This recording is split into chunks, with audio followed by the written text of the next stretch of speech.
What do Charles Darwin, Michael Jordan, and Yoda have in common? They, like many other historical and fictive individuals, are bald, in some cases by their own choice. For centuries, a shining dome has been a symbol of intelligence, but despite this, many balding people still wish their hair would return. Scientists have long pondered, why do some people lose their hair, and how can we bring it back? The full-headed among us have about 100,000 to 150,000 hairs on our scalps, and scientists have discovered two things about this dense thicket. Firstly, the sprouting hair we see is mostly made up of keratin, the protein left over from dead cells that are forced upwards as new cells grow beneath them. Secondly, the structures that drive hair growth are called hair follicles, a network of complex organs that forms before we're born, and grows hair in an everlasting cycle. This cycle has three main phases.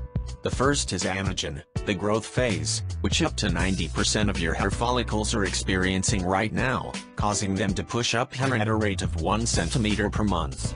Anagen can last for 2 to 7 years, depending on your genes.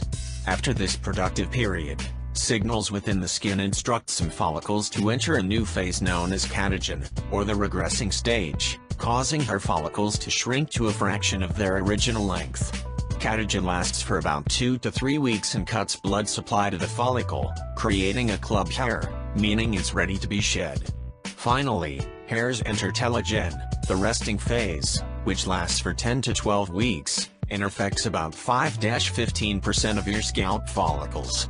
During telogen, up to 200 club hairs can be shed in a day, which is quite normal.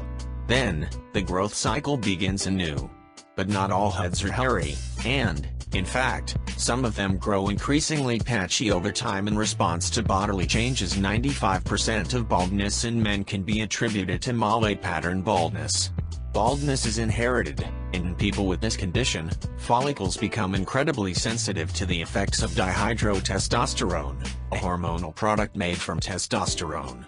DHT causes shrinkage in these overly sensitive follicles, making hair shorter and wispier. But loss isn't sudden. It happens gradually, along a metric known as the Norwood scale, which describes the severity of hair loss.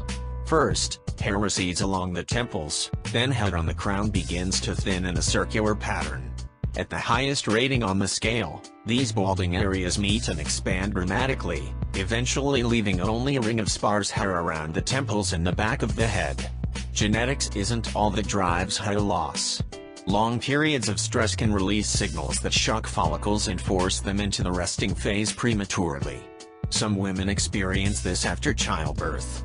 Follicles might also lose the ability to go into anagen, the growth phase.